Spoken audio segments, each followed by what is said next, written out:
know enough about the.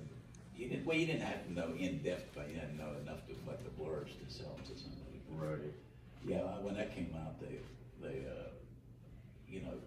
different changes. Then the GDRP came out. People weren't compliant with that, or we don't have to be compliant with it in America, but right, exactly. If you're doing any kind of business, two-step verification should be it's probably going to come here, I think.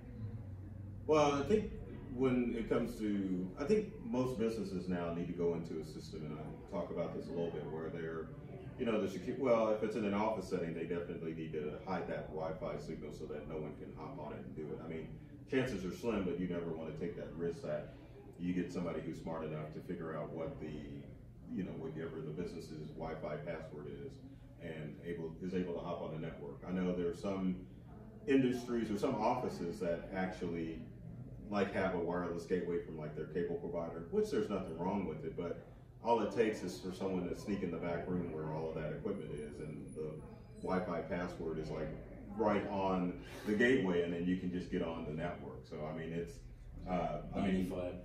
it's situations businesses don't really think about. So there's got to be some sort of regulation, especially when you've got these large corporations that are being hacked.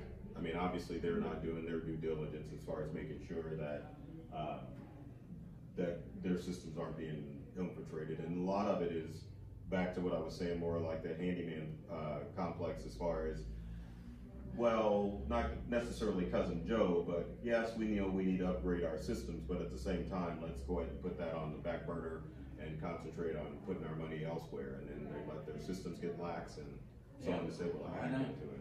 Well, it's a problem we had is that they think that they're only going after the big people, but we kept telling them they're knocking on every door in the neighborhood. They are. And yeah, they're looking for the big fish, but the fish happens to be open. You nailed it. That's exactly right. Yeah. So just obviously make this casual as far as presentation is concerned. So you and I know, obviously with mobile technology, you can work anywhere in the world. I mean, beach, you can be at the coffee shop. I mean, you can even work on your home. And so what it does is it presents a challenge that you run into, a situation where you've been hacked, where you clicked on something, or you've done something, or maybe your information has been leaked out because you weren't keeping the proper passwords as far as your business is concerned, and you just put yourself in a bad situation. And one of the worst things, obviously, when that happens is that even if you have a mobile business, you're still responsible for whatever goes on, because it doesn't matter if it's your individual business or if you've got a company where you decided everyone's going to work out of their house. You've got a situation where your company is solely responsible because you either by contractors or by actual employees said, hey, you've got access to this stuff, and they do something stupid and they allow something bad to happen. So obviously we know there's a ton of threats out there. The biggest one is ransomware, right? Yeah. Ransomware is the biggest. I think Truman Medical Center became a victim of ransomware. And the unfortunate thing about ransomware is that with Truman, they paid the ransom, which you never do. I mean, you never pay the ransom on there. Businesses have to worry about hackable websites now, because a lot of companies are going with cookie cutter stuff like Squarespace, and going with Wix, going with WordPress. So those sites, rather than being programmed in HTML, where you've got a programmer set up the front end and the back end, they're cookie cutter. And I mean, I can understand the business model as far as we want to appeal to these small businesses that have a limited budget as far as website design.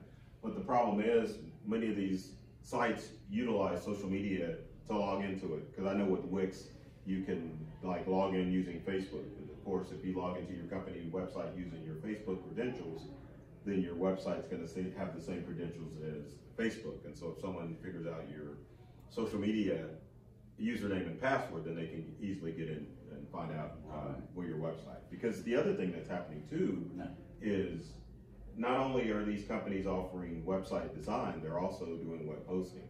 So all it takes is a simple what is search to find out who the host is, and they're like, oh, if they're using, say, Wix or Squarespace or GoDaddy, or even WordPress, and they can say, well, let's go through the known usernames and passwords for this company or for this individual to find out how to get into their website.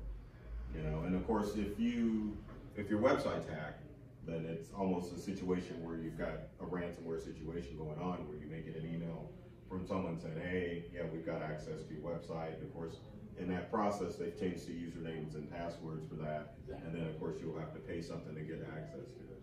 Yeah, my wife got kind of this phishing hack kind of. She was on Pinterest looking for shoes, and the shoes didn't show up. So obviously she wanted a refund, but nobody's getting a refund. So what happens in the comments? Somebody said, "Call this number." And she called the number, and the guy gave her a website address. Oh, really? But it wasn't a website address; it was an actual portal into the computer. And oh, really? So their screen turned black. So very sophisticated, because they put the shoes out there, knew they wanted to get them, and then they knew they were going to comment on them. And she could have easily done that from work. Right. The other thing too is we had a customer who got scammed by Amazon. He bought a Dell power pack from an Amazon vendor, and what happened with the vendor is that they overcharged his credit card. And so they called back and said, hey, we made a mistake and we overcharged your credit card. We need to refund your money. So under most circumstances, if a retailer has done a transaction with you, they've already got your credit card information. So they said, well, we'll need that again, which 5 years ago, obviously. How are you? Hi. You here for the hacker dealie? Okay, yes. Good. We just got Sorry, started. late. So. Oh, you're fine. You're fine. Glad we didn't want to have a one-on-one. We're fine. It's fine. So what happened was that he gave him everything. Not only did he give him like the credit card that he used, they also tricked him into like putting his driver's license on his flatbed scanner, and obviously they remoted it into his computer and scanned his driver's license. So wow. This guy's on LifeLock like permanently. So obviously that's one of the things you have to worry about when you have a remote business, is how much information are you going to give your remote employees, because phishing is one of the biggest scams that are going on out there. Yes. And the way most cyber criminals get access to, say, a phishing scam is from the company website. Because I know now a lot of corporations will have every employee listed like on the contact us page where you can check out emails. And so criminals will use not only phishing, but spear phishing, where it'll look like it came from the owner of the company, different links to malicious websites. And that's how most businesses get infiltrated, is by some goofy phishing scheme. So to counteract that, businesses are now setting themselves up so that either you have to enter a catchphrase in order to get access to that information, because like you said, there are a ton of bots and programs that are just constantly knocking on every IP address to see which ports are open. Yeah. So a catchphrase kind of helps in that instance, that it's a live person trying to access the email for that website, or they have the form where you have to fill out on the website in order to get contact with somebody, rather than having to list it. Because I know a lot of rural businesses do that. A lot of rural school districts, they'll have all of the contact information on there for all the teachers, because they, for the sake of parents, it makes it a lot easier for parents to click on their teacher and then email them. But obviously that information now needs to go home snail mail, just to say, if you need to contact this teacher, here's their email address, rather than listing it on the website, And of course, we were talking about mobile device hacking is real big. We were talking about now at airports, you can get your mobile device hacked by plugging it into one of the charging stations there. They can have malicious software that can get onto your smartphone and download all that stuff on there. So when you travel, it's always advised that you take your own charger with you rather than using a personal charging station.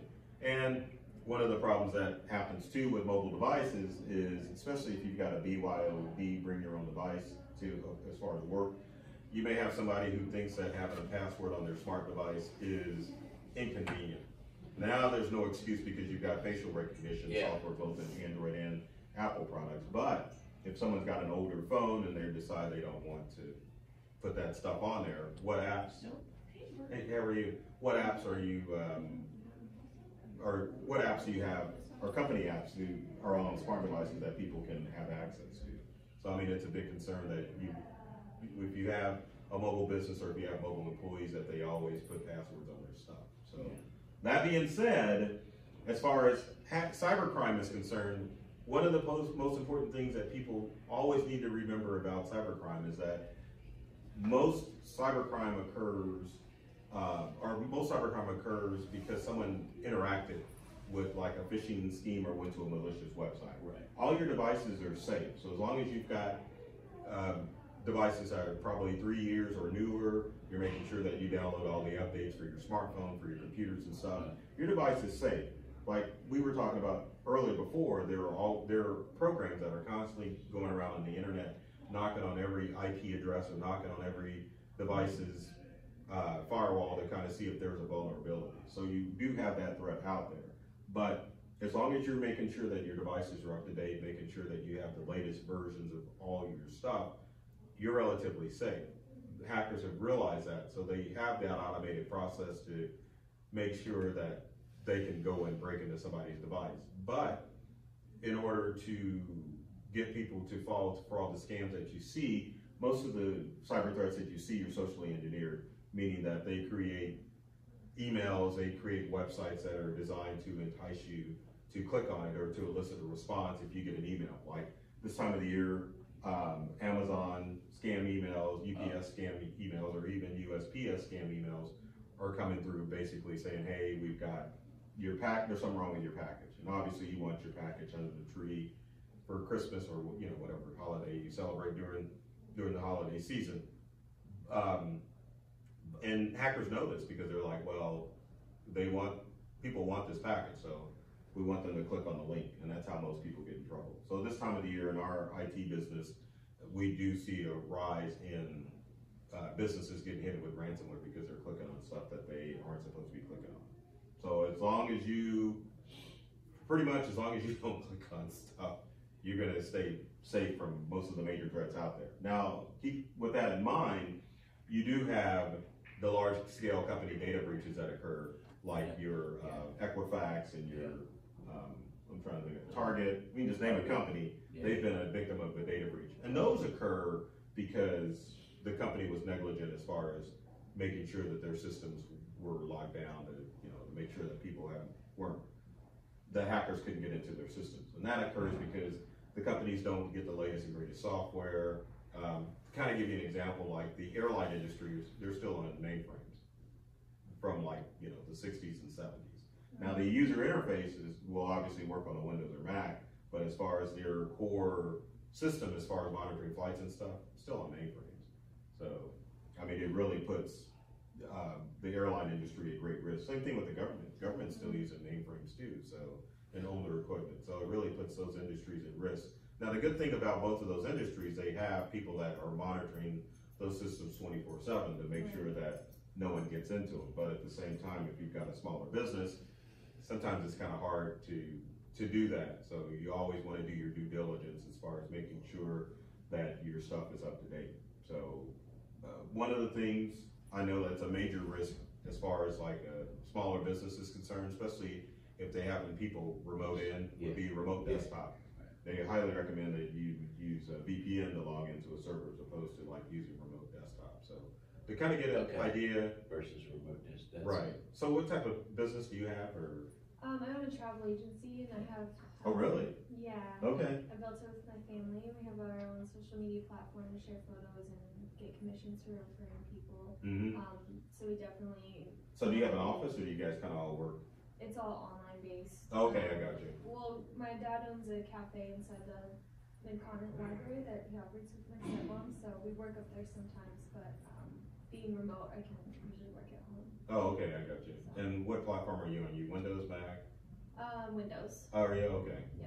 So I was gonna say, just to kind of keep yourself protected from some of the larger data breaches out there, there's a couple of websites that you can go to just to make sure that your information is not floating around. Because I know in some instances with companies, rather than the company going out and getting a domain address for like every employee, sometimes they'll say, well, yeah, just go ahead and use your own email address. That way we don't have the expense of having to get separate emails for each person.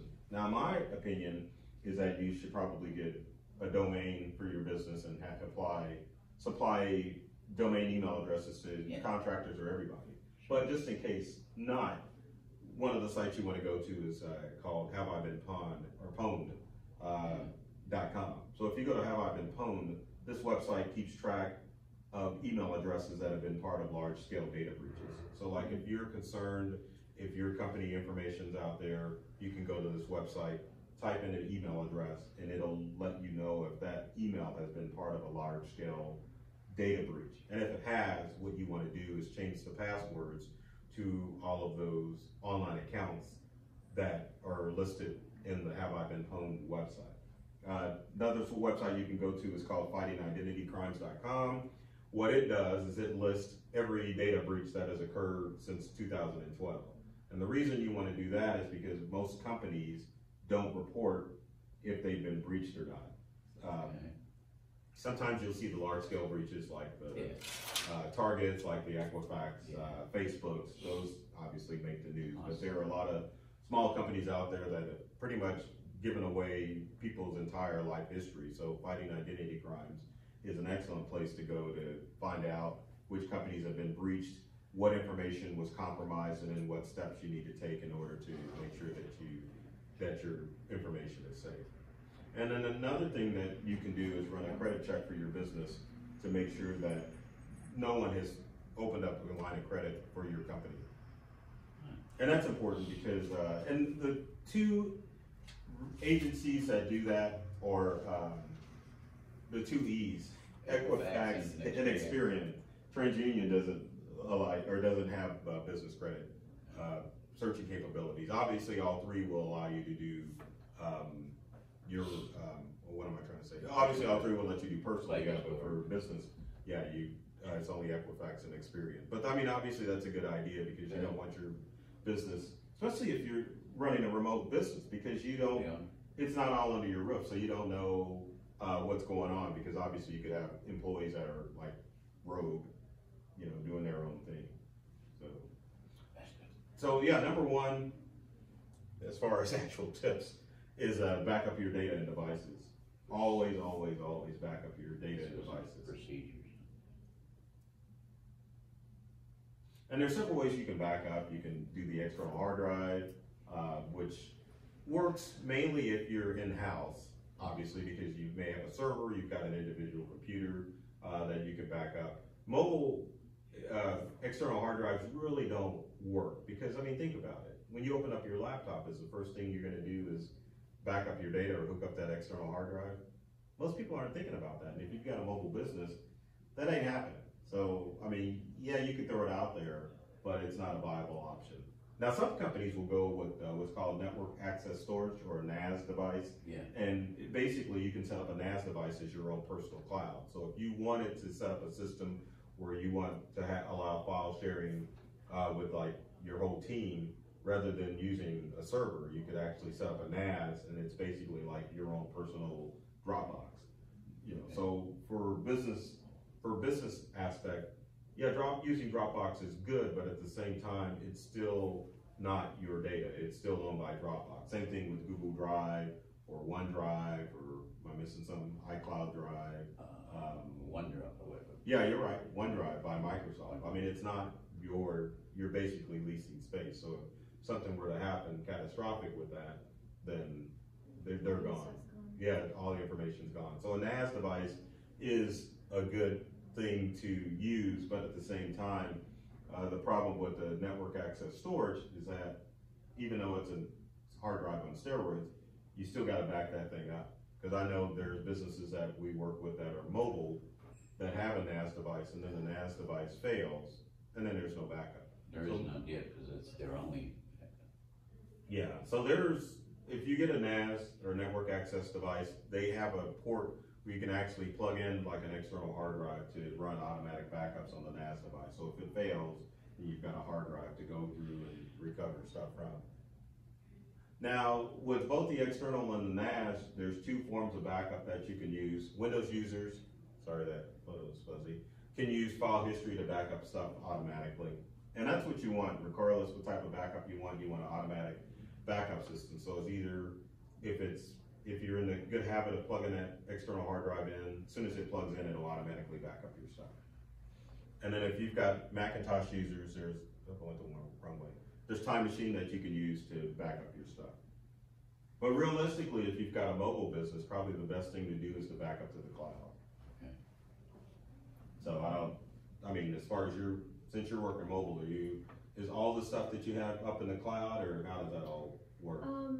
So our website and our two main platforms are on A2 hosting. So Right. we back that site up pretty frequently. We have a copy, but as far as like our own personal photos or things we're sharing to the site, it's all just kind of on a server. So we don't really have anything external to back up our information. So like if something catastrophic happens, Our site's done. right? Because the thing you have to worry about, especially if you have a server, we were talking about ransomware before you walked in. Well, ransomware is so deadly that it can not only infect your individual computer, like if you clicked on the link and then you open it up and got ransomware, it can also go to your server and take out your whole network as far as encrypting files. And even worse, it can go up to the cloud and encrypt all the data up in the cloud too. So pretty much, I mean, it's If pretty you have an malicious. open, in other words, if you have an open, like you say you have OneDrive or Dropbox and you have it open where they're gonna go right through it. Right, exactly. Yeah, if it's set up to sync, like especially now, OneDrive, Google has Google Backup and Sync, iCloud. All of those instances are designed to, whenever it senses a change with a file, it'll automatically back it up. So with ransomware, it's going through and making changes, and so your backup, like OneDrive or Dropbox, once it senses changes are being made on your local computer, it'll upload those changes up to the cloud too. So it's basically ruins your files and your local files, and it'll also take up your cloud storage service as well. So yeah, you've got to have some form of backup. So there's several things that businesses use. Let's see if I got this right. Yeah, so obviously there's OneDrive to back up, there's iCloud Drive to back up. I went the wrong way, like an idiot. There's Google's Backup and Sync, and then there's Dropbox. But the thing that you have to realize about these services is that they're cloud storage. Yeah. They're not cloud backup. The sole purpose of like those services like Dropbox and Google's Backup and Sync and OneDrive is to make sure that you've got access to your files when you're in the cloud. It's not designed to back up. Now the services that I always recommend would be Carbonite and Backblaze, which are cloud backup services, which means that there's redundancy as far as the file storage that they keep online. Like if your business was affected with ransomware and you were using like Carbonite or Backblaze, they are going to have at least 30 days worth of backup as far as that they can go to in order to retrieve your data. So Carbonite usually runs $70 a year for unlimited backup, and they want their money up front. Whereas Backblaze is more, it's monthly, so it's like $4.99 or $5.99 a month. And the good thing about cloud backup, especially on mobile devices like laptops, once you connect your computer to the internet, it's automatically backing your stuff up. Same thing if you were to install Carbonite or Backblaze on a server. Once the server has access to the internet, which is all the time, it's just constantly backing up your data, and that way you don't have to worry about doing any sort of backup. So if your business gets hit with ransomware, which we've seen countless businesses get hit with ransomware, you don't have to worry about paying the ransom, which you never should. You can just go and restore your data from either your external hard drive, which is on site, or from the cloud, if the external hard drive was affected in the ransomware breach. You look like you were about that. No, I was gonna say, yeah, if you, one of the things is that, when you hit that, from my understanding, when you get the red screen of ransomware, you should not unplug your computer. You should not unplug it? Yeah. Well, I mean, I think it's a good idea to shut it off because it's still, Okay. it may be too late, because sometimes the ransomware may get preemptive and throw a message saying, hey, all your files been encrypted. But sometimes it may be still in the process of encrypting that file, or it may have only worked on that local computer. So definitely if you hit it, or if you see it, you definitely just want to unplug it. You do want to. Yeah, the problem with unplugging the computer, obviously, is if you shut down a Windows or a Mac down improperly, you could ruin the operating system. But in the case of ransomware, it's like, well, we can reinstall Too late. an operating system, Okay. but as far as files are concerned, some of those may not be recoverable, so it's Yeah. better to take that risk and just unplug it. Different. Because the last time I was out in the field, which is, because I've got techs and it's rare that I actually go out, there was a business that got hit with ransomware. And so it had only infected that one computer. And so luckily it was a non-mission critical computer, so we were able to take the ransomware off and all the other computers were safe. So, Okay. you know, when the message popped up, I told the owner, yeah, I think I said, unplug the network cable, because it was Okay. wired in. So we unplugged the network cable, and then obviously it's not able to communicate over the network anymore. So rather than just shutting it down. So that's the safer option to do, just make sure that network or internet access to do it. But yeah, the thing with the cloud storage services, they do offer some sort of redundancy. Like I know with OneDrive and with Google Drive, you can install a synchronization or quote unquote backup service. So if you make a change on your computer, it'll automatically map it up. And I think OneDrive has even set up now with Microsoft that it'll mirror whatever folders you have on your computer. So if you want to mirror your desktop documents and I think photos, it'll obviously mirror all that stuff up to OneDrive. And OneDrive's a good viable option for a lot of small businesses if they're using Office 365, which do you guys use Office? Yeah. Okay. And you get a terabyte of space with Office Like 365? a really old model that Yeah, I I've think downloaded so. for free, so. Right. Yeah, but I mean, it's a good option for some businesses because in order to share files and collaborate with each other, you're already paying the $10 a month for the Office, so you having a 1 terabyte of storage is a good option. Same thing with Google Business. You get, I think it's less. It's 30 gigabytes, which is still a lot of space if you're paying the Google apps for business. But the challenge is you only want to use that if you want to collaborate and share files back and forth with each other, which is a good option to do, especially if you're working on similar documents. You don't run the risk of like overwriting a document or having duplicate documents. So it's a good option, but it's not a backup service. So what we always recommend for people to do, especially if they have mobile businesses, if they're using like a cloud storage service, like, and the one that's not up there is Box, which is like business class cloud storage, where businesses can collaborate back and forth. We always recommend for someone to at least download the app for like Drive or Dropbox or Box or OneDrive, so that way you can install a cloud backup service like Carbonite Backblaze or CrashPlan on the computer. So that way, if the cloud storage system is compromised, then you still have some sort of backup to do. Because I know for a lot of businesses, that's the model.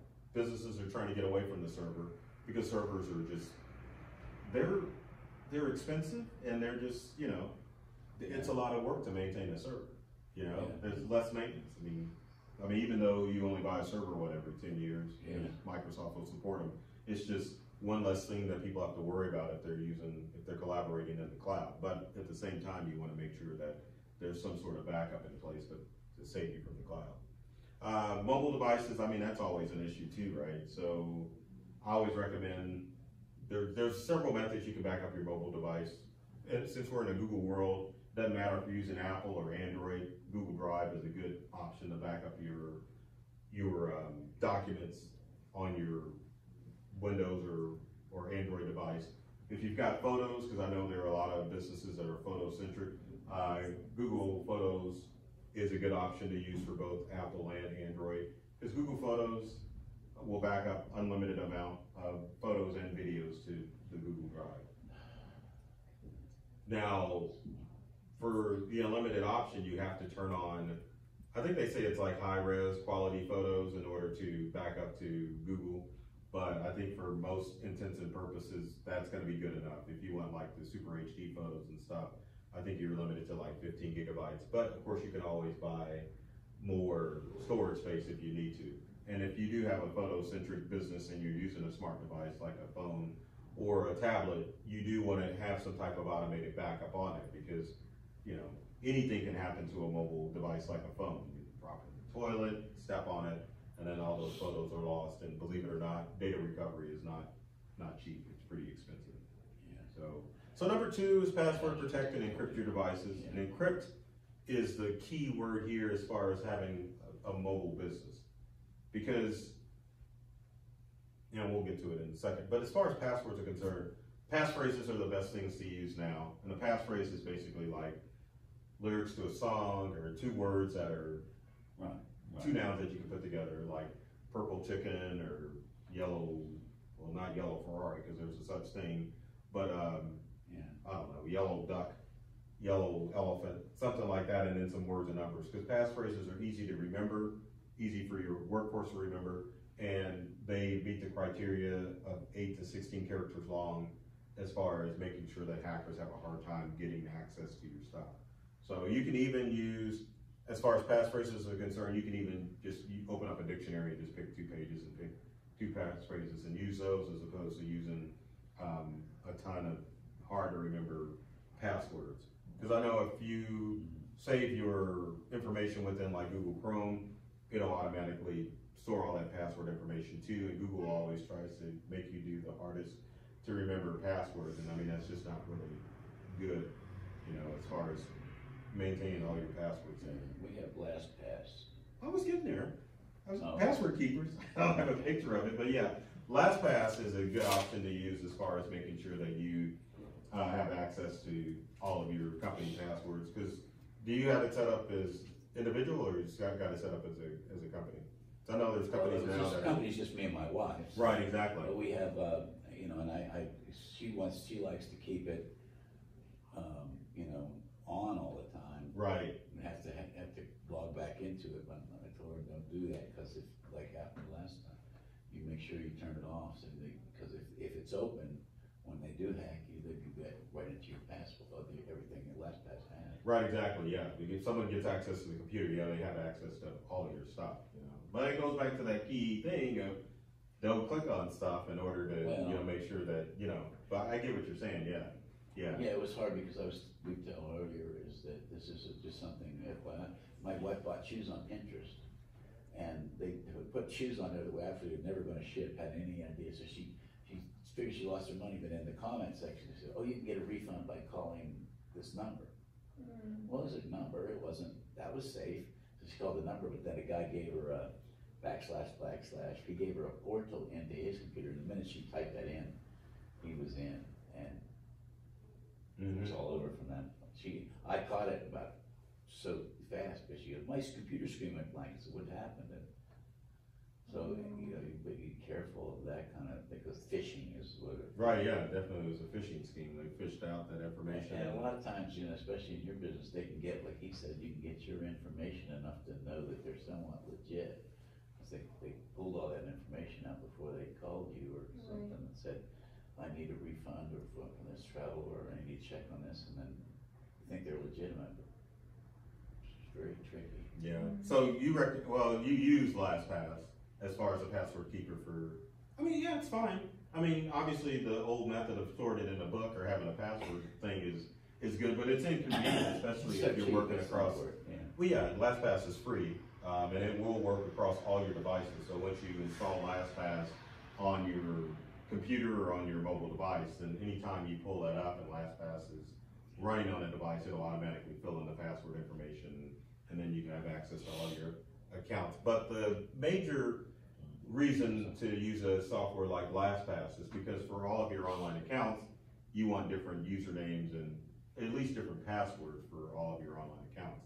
Because hackers count on people getting lazy, especially small business owners. And like the business I was in yesterday, it was the same password to log on to all the computers and to log on to everything. So you want different passwords for like all of your devices, and a program like LastPass will make it a lot easier for you to keep track of all those passwords and then have people log in and stuff. And obviously, you know, it's kind of a no-brainer. If you've got a business, you need to change your passwords at least every 6 months. And if you do that, software applications like LastPass, and sometimes if people don't even want to jack around with LastPass, they're used to Chrome or used to Firefox, I also recommend that small businesses go ahead and allow people to store those passwords within those browsers, because it's not any less secure than LastPass, you know, because if someone gets access to your device, all they have to do is go to settings and they can access all the passwords. But as far as encouraging your mobile workforce or people to use different passwords for all their online accounts. Using it within a browser is a good, viable option to use. Because the instance I ran into yesterday at the business I was at, they wanted to log on to an online account. Lady's like, oh, I remember logging into it, but I don't know the password. So luckily she used Chrome. I just went to settings. We found the password and she was able to log into or whatever account. Because one of the challenges with passwords and with working with a mobile business is just the whole stress aspect of technology. People want technology to just work, and so if you can make their jobs easier as far as logging onto online accounts, that's pretty awesome. Two-factor authentication is very, very, very important for all of your online accounts, and I'm assuming you know what that is, right? Yeah. You log in, it says, hey, is this you? And you say yes, and then, so yeah, especially with a mobile workforce, you want to know who's logging into what, when, where. It doesn't matter if it's website, social media, banking, or just any of the websites. You want to enable it all the time because you want to know the instance that a device is lost. So let's say someone lost their laptop. You'll know because if someone tries to log into that account, it's going to send an alert to whoever, and you'll know that it's getting into that account. So yeah, two-factor authentication is a must. And then data encryption is very, very, very important. So on smartphones, it's very easy to encrypt your smartphone or tablet. It's just a matter of putting the password in, it'll automatically encrypt it. So it's that simple. Now for computers, it's a little bit difficult. If you've got a Windows 10 computer, you can, Windows 10 Professional, you can enable BitLocker. Because there's two versions of Windows 10. There's Home, and then there's Professional. And most small businesses will go to Best Buy, go to Office Depot, purchase a computer running Windows 10. But usually the computers that are sold at those retail outlets are running Windows 10 Home, not Windows 10 Professional. So if you want to encrypt your device, you have to have Professional. And it's built right into the operating system. You just go in, you tell it you want to run BitLocker, and encrypts your device. So that way, if someone gets a hold of your computer, if you're working mobile, all they're going to get is a nice new shiny computer. They're not going to get all your important customer information or access to all of your stuff. Because obviously in a mobile workforce, you want to be able to sit down, you want to work, all your passwords are saved, you can just go to sites. If a hacker gets into that information, then your business is compromised. So the encryption, when you turn on your computer, it'll automatically just pop up and have you enter a password. Once you enter your password, then you can just log into your stuff and work better. Now for Macintosh users, there's Fall Vault, and it doesn't matter which version of Mac you have. And the reason I'm bringing up the Mac, because obviously in the mobile workforce, anyone with anything can use their device, especially if you have a cloud-based company. But the good thing about Fall Vault and Macs is that it doesn't matter which version of Mac OS you have. The top ones that should be used are Catalina, which is the latest one. You've got Mojave, and then you've got High Sierra. But they all have Fall Vault. There is no home or professional version of Mac OS. It's just Mac OS, and it's got it all built in. And then, like I said, on smartphones, it's just a matter of password protecting or doing the facial recognition on your phone. Once you do that, it's automatically encrypted, and it's nearly impossible for someone to get into your mobile device once you put a password on it. Encrypting email is very important to do. One of the Apple or iPhones have the encryption method built in to the iPhone if you want to send encrypted emails. There's also Proton Mail, which is a service that will allow you to send encrypted emails if you're sending out personal data. There's another program called Hushmail that will allow you to send out encrypted emails. And I'm trying to think of another one. I think you can even configure Gmail if you have a Google account to send out encrypted emails too. Now, if you're just doing normal correspondence as far as email is concerned, that's fine, you can send it out. But anytime you're sending out sensitive data via email, you want to make sure that that email is encrypted, so that way it doesn't fall into the wrong hands. So the professionals like accountants, attorneys, anybody in the financial industry, email encryption is very, very important. A lot of other industries like, my IT business, we're just responding to, hey, my computer's down. We're not sending out any credit card information. But in your business, do you, as far as email transactions, Are most people going onto the web to log on to make travel arrangements and using a credit card? Yeah, they would they would do their payment from our website. Okay, I got you. Yeah, and then they log in with their own login and password and everything like that. So. Okay, and your website hosted in-house or is it hosted with another company? What do you mean?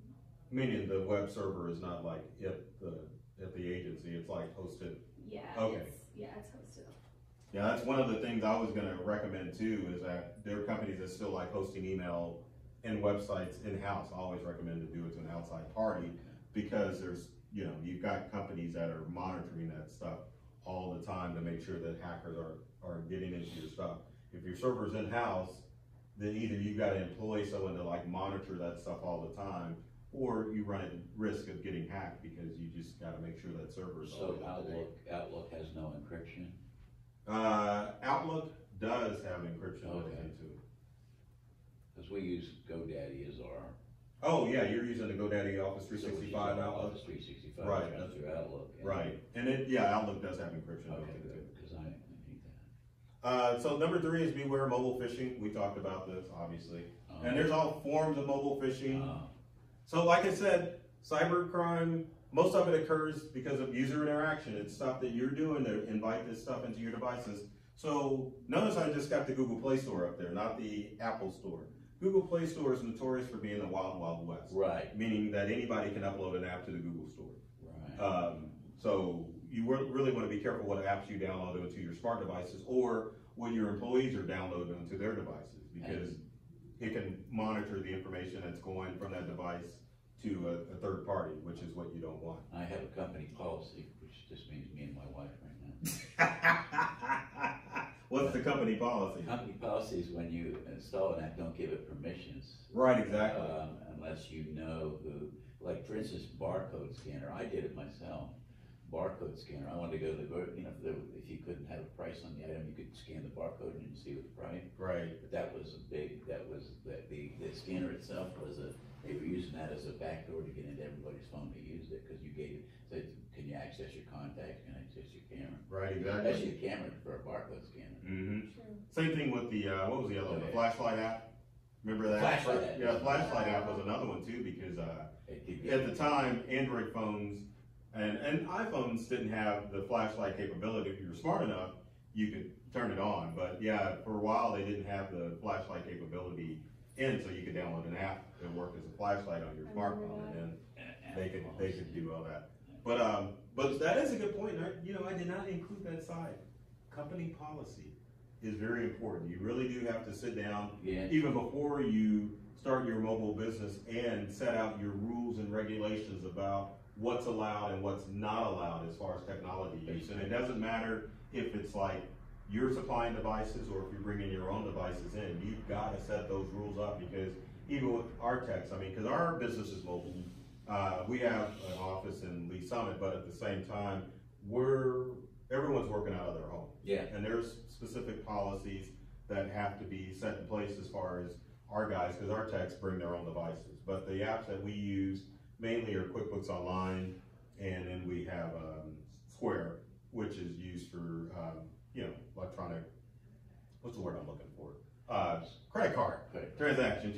Yeah. So those are mainly it. But as far as and most IT guys know this, so it's not like I have to really worry about somebody downloading something stupid. But we still have a company policy as far as making sure that they're not downloading stuff. And the other thing that we have to worry about as far as technicians is making sure that we're not using other people's devices to download stuff. Like if we want to test out software to see for data recovery, or just to find out if it's going to solve a particular problem, we utilize our device rather than using the customer's device. It's a true story.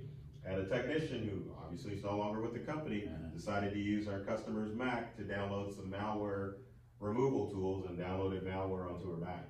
Oh, wow. And then he couldn't figure out, but here's the kicker. Number one, he couldn't figure out how to remove it. Right. Number two, he wanted to bill it for 4 hours of the time that he spent. Oh, wow.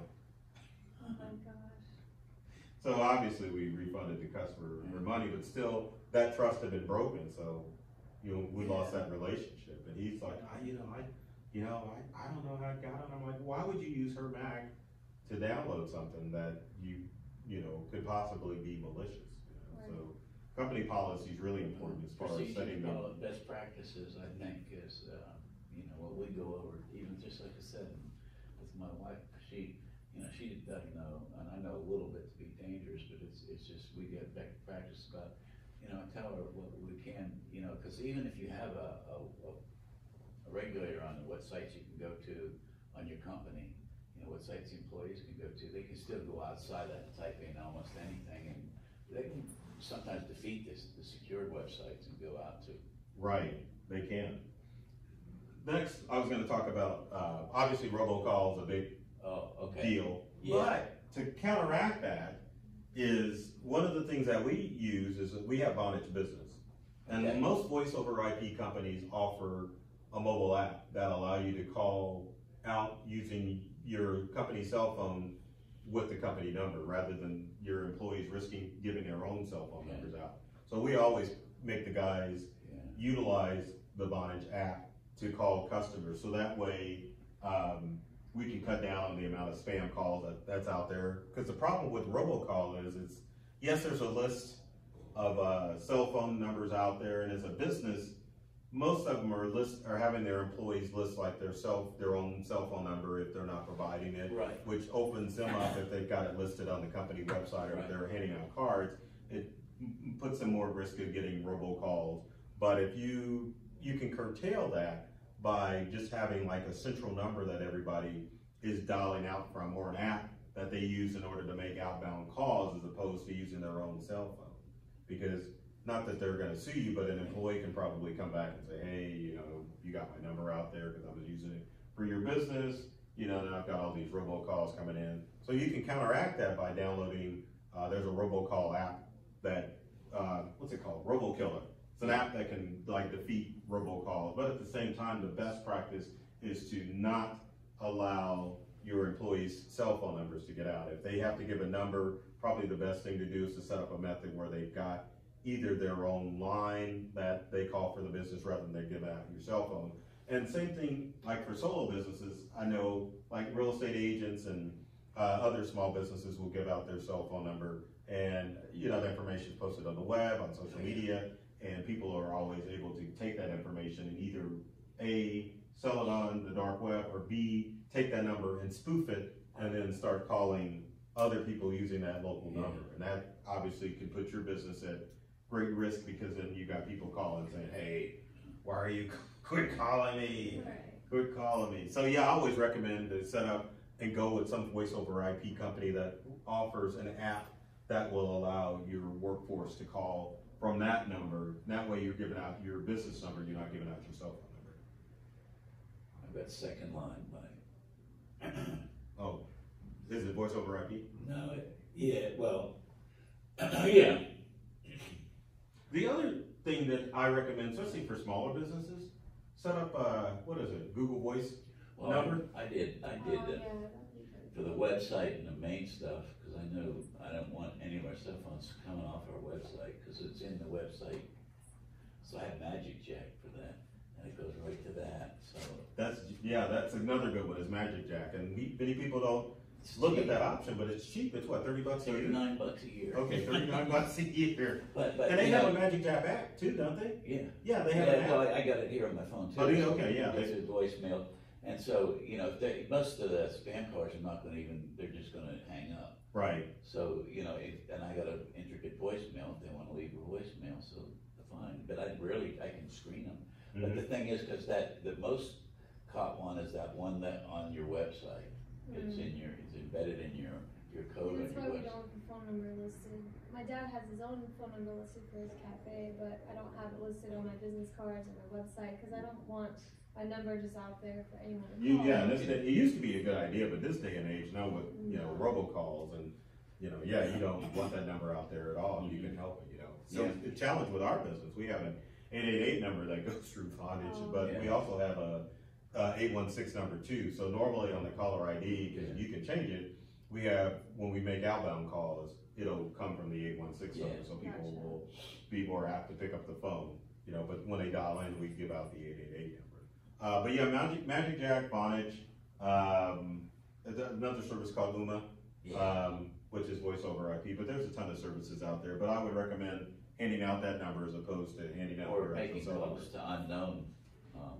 I like told her to do that. If you don't know who you're calling, really, and it's questionable, call it out on the Magic Jack. Right, or you could, star 67, and then how to block a number. Somebody asked me about that. But yeah, you can do that too. But They thought they were a victim of a data crime, and they're like, well, I don't want someone to get my number. I'm like, just star 67 it, or star 60, whatever. And it'll block that number, and then you can make your call and no one will know where it came from. So other thing employees need to watch out for is social media, phishing. You know, there's all sorts of scams going on social media. Yeah. You know, Jaden K. Smith, don't like or don't friend this person because they're a known hacker. You know, there's a joke they're going around, Lizzie Borden, don't friend her because she's a known hacker. You know, so but yeah, they don't want to fall for any social media scams. There's always they can always go to Snopes if there's a scam that goes on rather than just forwarding stuff, especially if they're doing it in your company name. You don't want them forwarding that type of nonsense and, you know, giving out misinformation.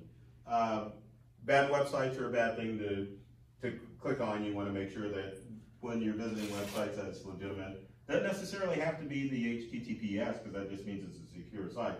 Because you can set up a malicious secure site. So I always recommend just going with your mainstream sites. You know, if you see ads on the side, you don't want to click on those.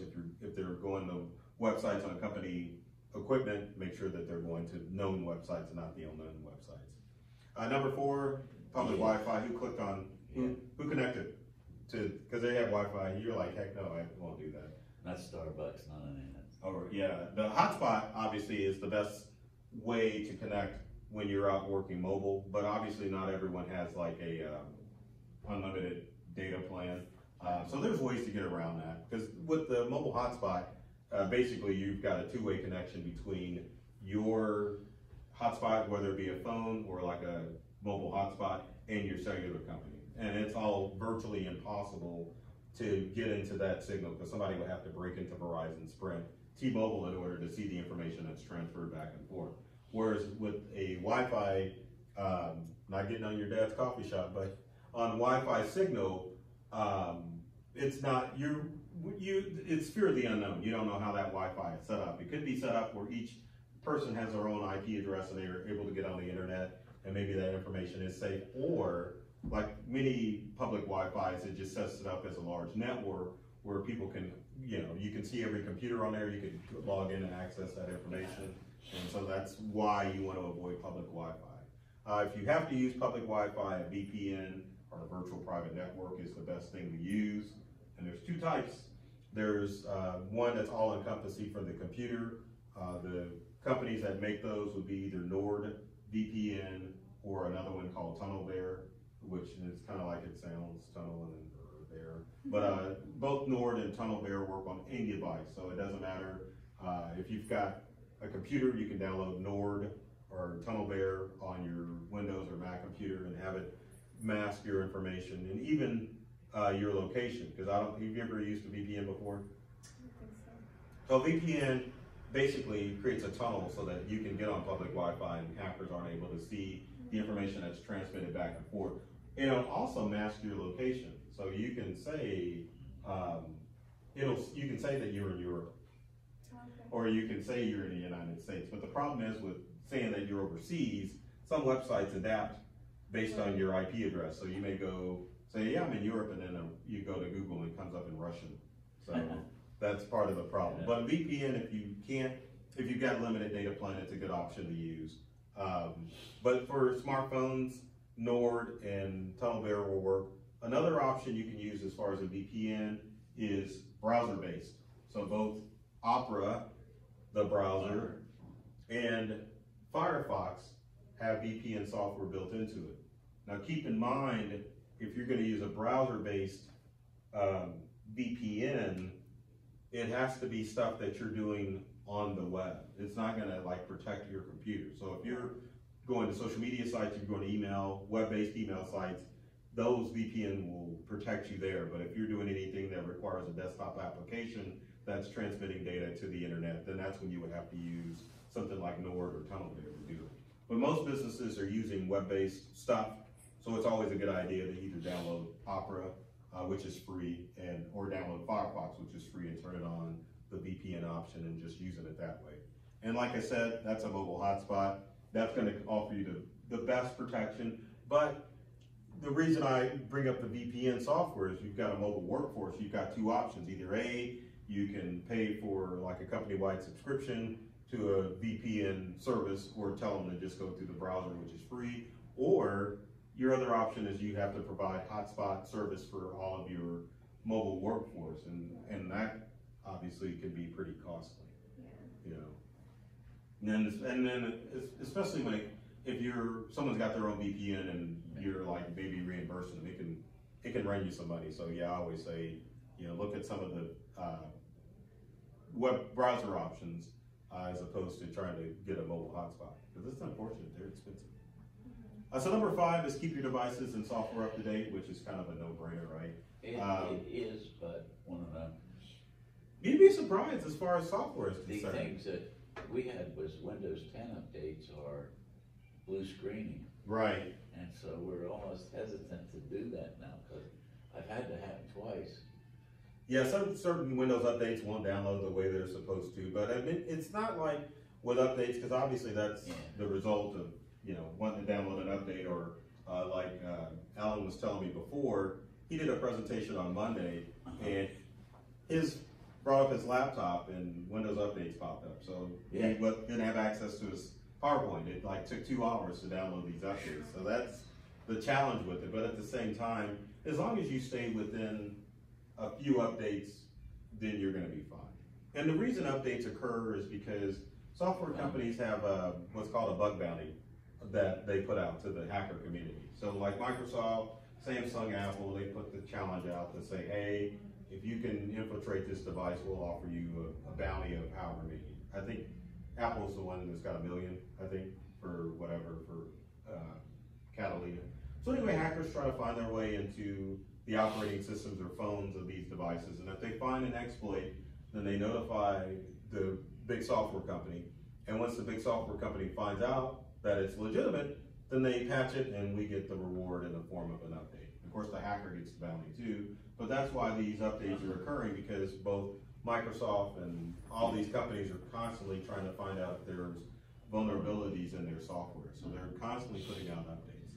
So as far as operating systems, like I said before, Catalina, for Mac, Mojave, and High Sierra are the ones that you should be running if you use Macs, because those are still supported by Apple. And the thing you have to worry about Apple, when Apple products reach end of life, they just kind of just stop updating them. They don't make a major announcement like Microsoft saying, hey, we're coming to end of life. You've got to actually Google and say, well, when is High Sierra going to end? When is, not Windows 10, when is Mojave going to end? So they're sneaky. So it's best with Apple to make sure if you've got a mobile workforce that they've always got the latest and greatest. But before you update any software or any operating system, you always want to make sure that there's going to be compatibility. Like you said, your office is using an older version of Microsoft Office.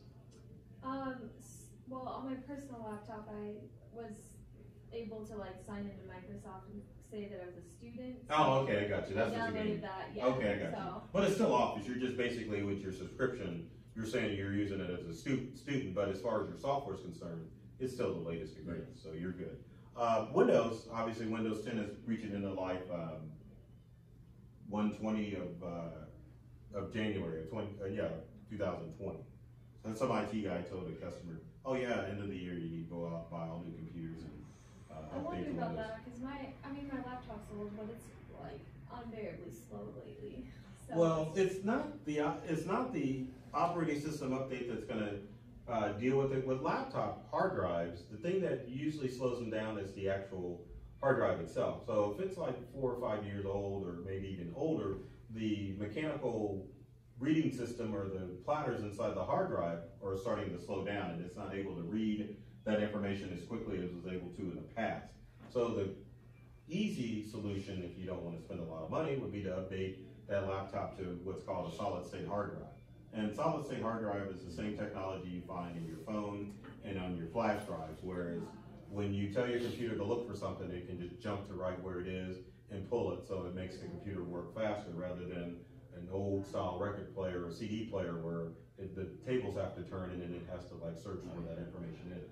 So that's why your laptop is slowed down. So are you running 10 or 7 on your laptop? I think it's a Windows 10. Okay, so yeah, it's not 10, it's the hard drive is dying. So like that Dell over there, it's got a solid state hard drive in it, but it's like a 2012, 2013 laptop. As soon as I hit the power, it pops up and that it works. And speaking of solid state hard drives, as far as a mobile workforce, I would highly recommend, you know, if you can supply it, get solid state hard drives for everybody, because they're quick. How do you get that?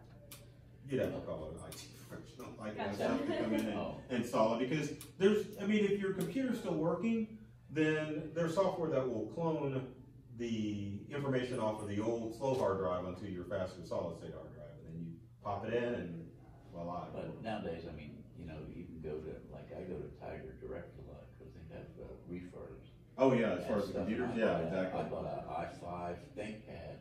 It's only 14 inches, but it was $199. Right, that's a good option. Just put everything right on that for $199. Right, exactly, that's true. If you can get it that cheap, yeah, you can't. I was gonna say, yeah, you can't beat the price of labor as far as that, because you're looking at least a couple $100 of labor plus the actual part in order to get it going. A hybrid. Right, exactly. So, but yeah, Windows 10, obviously if you've got a mobile workforce, they need to be on 10.7. It's just not a viable option anymore, you know. We still see it. People running 7. I know, yeah. Yeah, Android users, there's Pi. You've got to update the Pi if you've got an Android phone. Obviously iOS users need to be using iOS 13, which is the latest and greatest for iPhones. If your mobile workforce can't update or use either one of these operating systems, it's probably time for them to get new devices, or you don't want them accessing any of your apps using this old software. So, antivirus software for Macs, non-existent. You don't really need it on there. It's built in. XProtect is the name of the program. Windows users, Windows Defender is what I would highly recommend for using on mobile Windows laptops. There's other programs like Norton and Kaspersky and McAfee, and they just slow your computer down. Windows Defender's got a firewall built into it. It's even got ransomware protection built into it now. So you can just lock down your computer, and so if it gets ransomware, it won't be able to make any changes. But I think they said it's been around for at least a couple of years, but now if you go into the Windows Security Center, you can actually see the link to turn on Windows ransomware. Do you have any problem with AVG? Oh gosh, yes. I'm a big AVG fan. You're not? Okay, we'll get rid of it. Yeah, no, Windows Defender, it's actually good. It sucks. AVG, it's just with the ads, it's free. Right, exactly. Yeah, exactly. But it just, in our industry, it just started to cause problems with people calling in all the time with it saying, hey, you don't have enough protection. Now it's asking me to pay. So just to eliminate all that stuff, we just said, go to Defender. It just works in the background. Oh, this is for the mobile devices or just for all devices? Just for, that's a good question. This is just for Windows devices. For mobile devices, for Android, I would, if you had to get like Android antivirus software, I would say get ESETs, not 32 ESET, not 32 antivirus. It's just not, it works in the background, it's not intrusive. If you've got an iPhone, you really don't have to worry about it. But with Android phones, you got to worry about that stupid Google Play Store. Right. It gets you in problems, So yeah, you got to have. And on the desktop, we have PC-Matic. Right. Oh no! Take that off. Take it off. Take it off. You don't need it. Take that off. Yeah. When it comes to any computer, less is better. So the less stuff you have running on the computer, as far as it's just going to work. It's going to take care of itself. PC-Matic, I've seen it. It can definitely cause issues with your computer as far as slowdown and stuff like that, because you've got another process that's running in the background.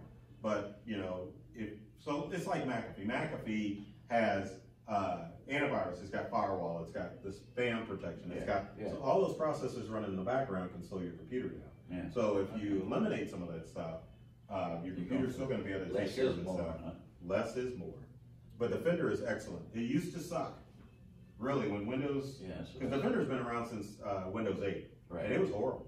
But now Microsoft has really stepped up their game. They make sure that they update it on a regular basis, and it will protect you from most of the threats out there. Now, keep in mind, as far as antivirus is concerned, it's more, if you've got those active bots that are trying to attack your computer, yes, it'll do a good job against that. But like anything else, if your door is locked and a burglar's knocking at the door and you open it up, you know, they can get in and circumvent. We've seen computers with ransomware that have Norton, that have had McAfee, that have had, because they know how to get around that stuff. So it's always the best practice, if you can, to make sure that you educate yourself and your staff to not click on stuff that they should be clicking on.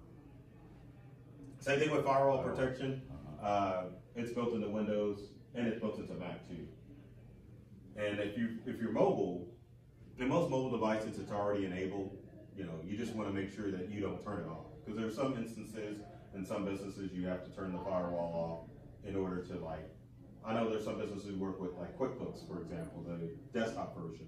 You've got to have the firewall off in order to collaborate with QuickBooks. But if you switch to like the online version, obviously there's no need to turn your firewall off, so it's already enabled on your computers. So yeah, number 6 is stop negligence and accidental risk. Obviously that can happen. That's never happened to me, but we've seen multiple customers that it's happened to. So extended warranty, I'd highly recommend, if you've got mobile devices, to go ahead and get the extended warranty from the manufacturer. So like Apple offers Apple Care. So I think, and it's so funny about Apple will only give you Apple Care for up to 2 years. And after that, you're kind of like on your own. But normally if you reach that hump of like the 2-year mark, then your device is going to be fine. You're not going to have any, you may have mishaps like like that, but you're not going to have any mishaps with the device failing itself. Dell offers an excellent extended warranty for Dell laptops, and we always recommend our mobile customers, not because we're a Dell reseller, because we're not, but we recommend them to go with Dell computers, because Dell, if you get the extended warranty, they have the on-site service. So like if something major happens within the warranty period, they'll send a Dell technician out to wherever the computer is, as opposed to you having to box the laptop off and ship it off. Now Apple, unfortunately, if you get Apple Care, you still have to take it somewhere. But if you're working on a business aspect, it's better to have some extended warranty versus none. Now, I know Best Buy and some of the other stores offer like extended warranties. The reason I always say it's best to get it through the manufacturer, because let's say you get it through Best Buy or Micro Center, you take it in, what are they going to do? They're going to ship it off. And so you're going to be without your device for at least a week, as far as shipping is concerned. But if you get a Dell extended warranty, at least you've got a technician coming out to you. So if you've got a mobile workforce, it makes it more convenient for them to have somebody come out and fix it, as opposed to them shipping it back. Because I know we've got a customer, they have offices here in Kansas City, but one of the employees lives in Wichita. So she was having issues with, was it the battery? No, she was having keyboard issues. And so I'm like, well, how long did you get it? She's like, I think I got the computer about a year. So it turned out she had it actually a year and a half. So she had a 2-year extended warranty through Dell. So I'm like, well, when you get back to Wichita, call Dell and they'll send a technician out to do it. Sure enough, they sent a technician to her location. Not only did they fix the keyboard issue she had, she also, her battery was dying, so the guy went ahead and replaced her battery too. And so that way she didn't have to worry about shipping it off, because that was the only alternative, So if you've got people who are working mobile, you definitely want to get some type of warranty system taken care of, where they'll have the issue taken care of at their location, as opposed to them having to ship it off. Another instance we had is a student. We had a customer who bought her daughter a laptop, and so she's now in Indiana. I think, Notre Dame's in Indiana, right? South Bend. Yeah, okay, so that's where she is. Called one night, computer's all jacked up. What do I do? Like, call down. They'll send someone out to you and get it taken care of. So they did. So when you're thinking mobilely as far as your business, you definitely want to think as far as the warranty aspect, because technology fails, and you want to be in a position where you can get it fixed quickly, as opposed to having to ship it off. Obviously, theft. You want to watch out for that. I'm trying to think, does Dell have it for Windows devices? Well, obviously for Apple, Apple's got what, Find My Device. True story. My wife left her phone at Walmart. And so she's like, well, I think it's here around the house. So I brought up Find My Device. And it first said it was in our living room, and then it like darted halfway across town to Walmart. And I'm like, uh-oh. So I drove to Walmart, and it took me right to the customer service center, because she said she thought she left it in the dog food department.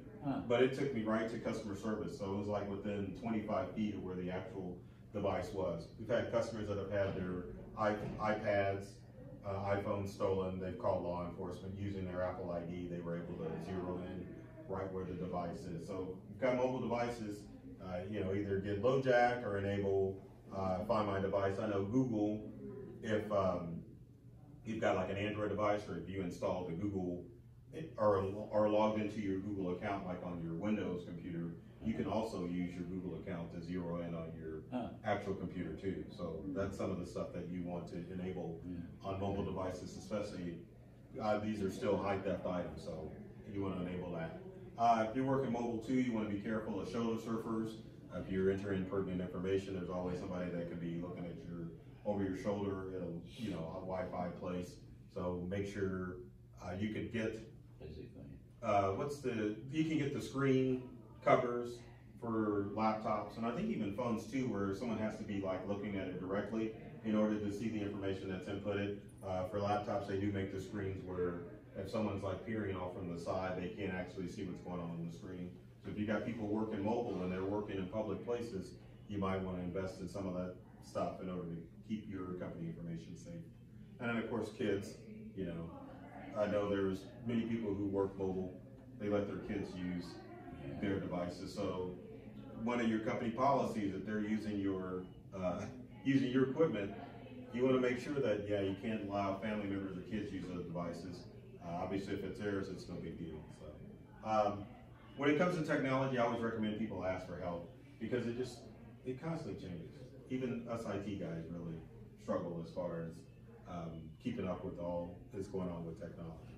So, main thing, just to sum things up as far as cybersecurity and keeping your mobile business safe for hackers, is you want to set up a company policy to make sure that everyone understands how technology is going to be used in your business. Number two, training is very important. You want to sit down and train your staff as far as what phishing emails are and how to detect those. There's a free website that you can go to. You might want to do this with your wife. If you Google phishing test, there's a website you can go to where it'll actually walk you through a test to help spot phishing scams. Well, this is And when you go there, it'll ask you to input your email address, and it tells you you don't have to enter in a legitimate email address. This is just kind of to let you know, and then it'll start to send out, or it'll take you through the test of letting you know what's a scam and what's not a scam. And believe it or not, I took it, and there's a YouTube video of me doing it. I failed like at least one of those out of the test. So it's a phishing test. it's here. Let me get past this last slide. I'll find it for you. One thing you cover camera security, both on the laptops, mobiles, and I know Facebook is supposed to be looking at you now. Yeah, I mean, you can. I've not been a big component of like being the person that like covers up my camera. With like a piece of tape, because you'll know. You have to have a program installed in order to see if your camera's on, and most smart cameras now have a light that pops up when the camera's on. So I don't necessarily. I thought they'd get around that, but no, it's got to be software. I mean, if you install the software on your computer, then obviously they can do it. But I mean, you have to activate something that's going to activate the camera, and your camera's going to light up.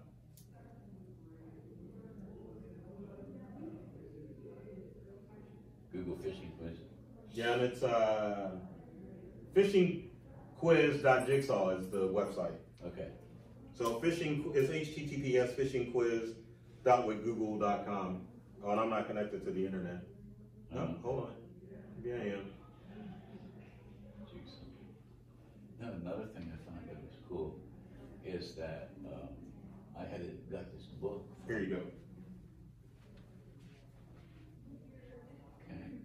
Yeah, and if you take the quiz, you can just click on it. So another thing I found that was cool was I bought a book that was terrible, but the reviews were fantastic. And I had 500 reviews, it was good. Really? And I found out, you go to fakespot.com and it's like, shows you how many bots Facebook reviewed. And you can do it on anything that's reviewed. Oh, wow. Because there's a lot of these people are paying for these just fake Oh, reviews. sure, yeah. So it tells you how many of them Interesting. were bots and fakes.